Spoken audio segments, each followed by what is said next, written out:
क्योंकि तुम्हारी मां है, और जब तक मां है तो मां को छोड़ के नहीं जा सकते।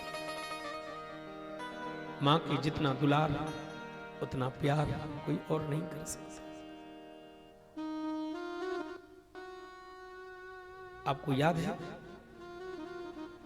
जब हम मां के गर्भ में थे, उस गर्भ के समय में माता को जितनी तकलीफ होती है एक स्त्री के सिवाय दूसरा कोई नहीं जान सकता।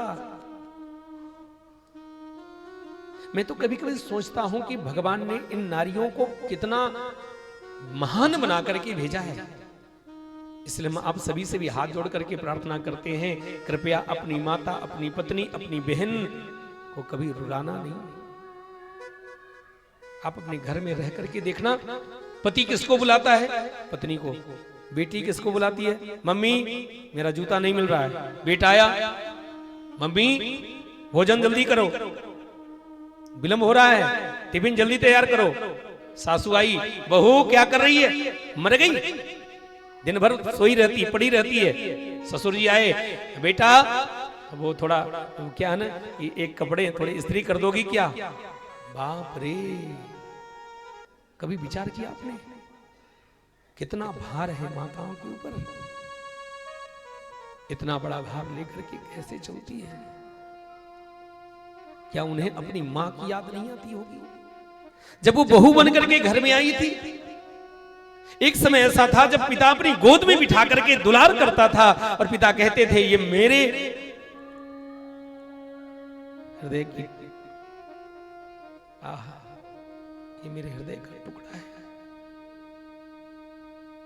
और वो टुकड़ा जब घर से निकलता ना, रसोई में जाते हैं, किचन में अपने पति को भोजन कराया, बच्चों को खवाया, ननंद को खवाया, सास ससुर को खवाया। इतना करते करते शरीर में ताप बढ़ गया, बुखार चढ़ गया। किचन में गई तो थोड़ी सी सब्जी, एक रोटी बची है। उस समय अपनी मां, अपने पिता की याद आती है। पहले पापा मुझे अपनी गोद में बिठा के भोजन कराते थे, थोड़ी भी तकलीफ होती मेरे पिताजी रोने लग जाते थे, मेरी बेटी को क्या हो गया? आज मैं पूरे परिवार की देखभाल कर रही हूं, लेकिन मुझसे कोई पूछने वाला नहीं है कि तू कैसी है।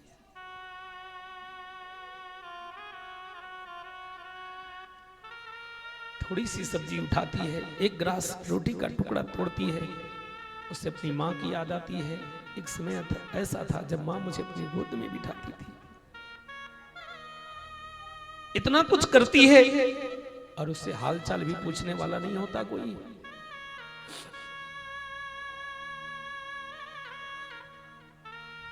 इतना त्याग कौन कर सकता है? लोग कहते हैं अधिकार मिला है, घर वाले कहते हैं पराई है, मायके वाले कहते हैं पराई घर की है, पराए घर जाएगी। और जिसके घर गए वो कहता है पराए घर से आई है। क्या इन माताओं का कोई घर नहीं? क्या इनका कोई अपना नहीं? क्या केवल इनकी आंखों में सिर्फ आंसू हैं? इसलिए एक माता ने पुत्र को जन्म दिया था कि हम उसकी आंखों में आंसू दें। कभी आप विचार कर लेना कि इन माताओं के ऊपर क्या गुजरती होगी। हम आप सभी भाइयों से हाथ जोड़ करके निवेदन करते हैं, सोते सोते एक बार अपनी पत्नी से हाल चाल पूछ लेना। आप उसे साड़ी खरीद करके मत देना, आप उसे गहने मत देना, लेकिन एक बार आप उसे पूछोगे तो तुम ठीक हो, तुम्हारे पैर में दर्द है, लाओ मैं दबा दूं। महाराज मैं कह नहीं सकता वो पत्नी आपकी बन करके रहेगी, जीवन बीत जाएगा, लेकिन आपको कभी उलाहना नहीं दे सकती। ऐसी मां को छोड़ करके बेटा जब तू चला जाएगा ना, तेरे पिता तो रहे नहीं,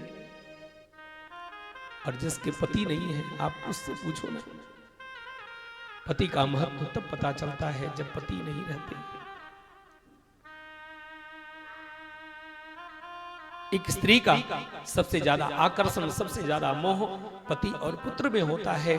पति तो चले गए और एक बेटा तू है, अगर तू भी मेरे साथ चला जाएगा तो तेरी माँ का क्या होगा? बेटा एक बार विचार कर लो। हम ऐसा नहीं कहते कि तू भजन मत कर, लेकिन भजन करना जितना आवश्यक है उससे भी ज्यादा आवश्यक है अपनी माँ की सेवा करना। बेटा जब तक तेरी माँ है तब तक तुम यहां से जा नहीं सकते।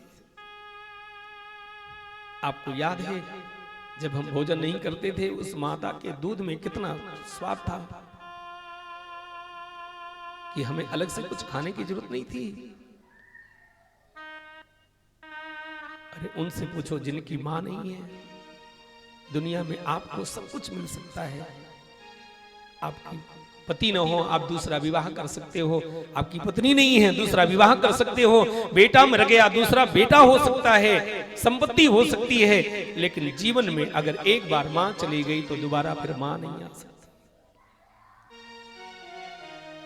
एक संत ने लिखा, अरे माई के दूधवा जैसन कोनो मिठाई ना मिली, सब कुछ मिल जाई पर दुनिया में माई ना मिली। सब कुछ मिल जाई पर दुनिया में माई ना मिली। अरे माई के दूधवा जैसन कोनो मिठाई ना मिली, सब कुछ मिल जाई पर दुनिया में माई ना मिली। सब कुछ मिल जाई पर दुनिया में माई ना मिली। सब कुछ मिल जाई पर दुनिया में माई ना मिली।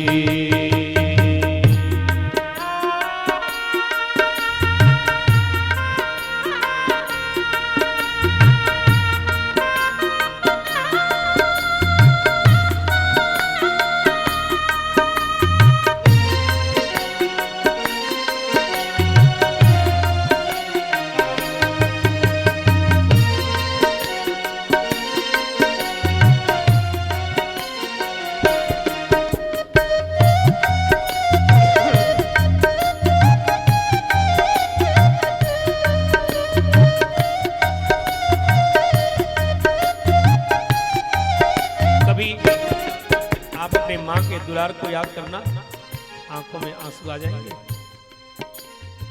मां थप्पड़ भी लगाती थी, उस थप्पड़ में भी कितना दुलार कितना प्यार हुआ करता था। लेकिन मां नहीं रही तो मां का मोल समझ में आया। मां थी, डांटते थे, मां के आंखों में आंसू आ जाते थे। क्या इसी के लिए मैंने बच्चे को पैदा किया? शायद ही कोई ऐसा बच्चा होगा जो मां को तकलीफ न दे।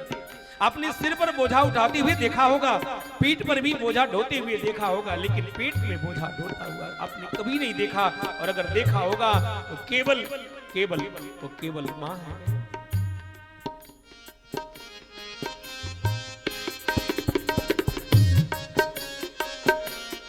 ऐसन दुनिया में के होई जे बोझा पेट में लेके ढोई। ऐसन दुनिया में के होई बोझा पेट में लेके ढोई।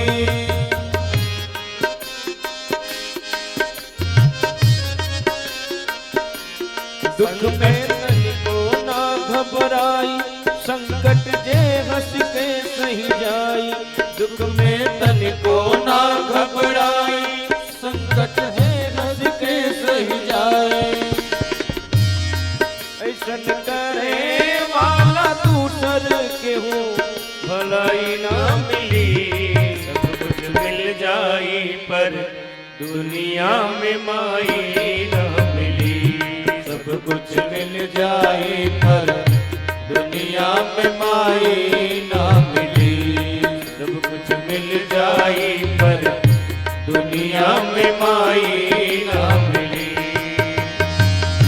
माई के दूधवा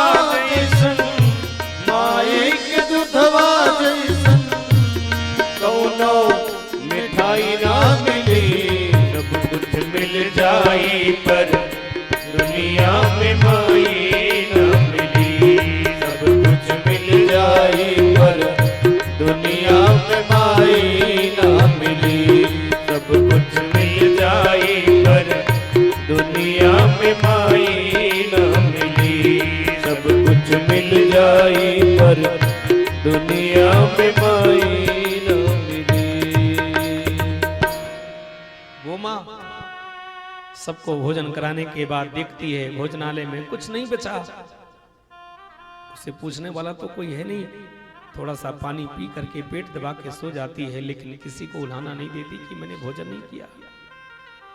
अपना पति बाहर से आ जाए, रात के 12 बजे भी उठ करके भोजन कराती है, लेकिन भोजन बनाया है, सबको भोजन करा दिया और भोजन नहीं बचा तो वो अपने लिए फिर से भोजन नहीं बनाती है। वो कौन है? वो केवल केवल और केवल माँ है। बेटा, तुम ऐसी माँ को छोड़ करके जाओगे, तुम्हारी भक्ति सफल करो। माँ की आंखों में अगर हमने आंसू दिए हैं, सच मानना हम कभी खुश नहीं रह सकते। क्या माता पिता ने हमें इसीलिए पैदा किया था कि हम उन्हें वृद्धावस्था में दुखी कर दें? एक बूढ़े माता पिता गरीबी में भी 5-5 बच्चों को पाल देते हैं, पढ़ा लिखा करके बड़ा कर देते हैं, लेकिन विडंबना क्या है? 5-5 पुत्र मिलकर के एक माता की परवरिश नहीं कर पाते। बेटा, तुम नहीं जा सकते।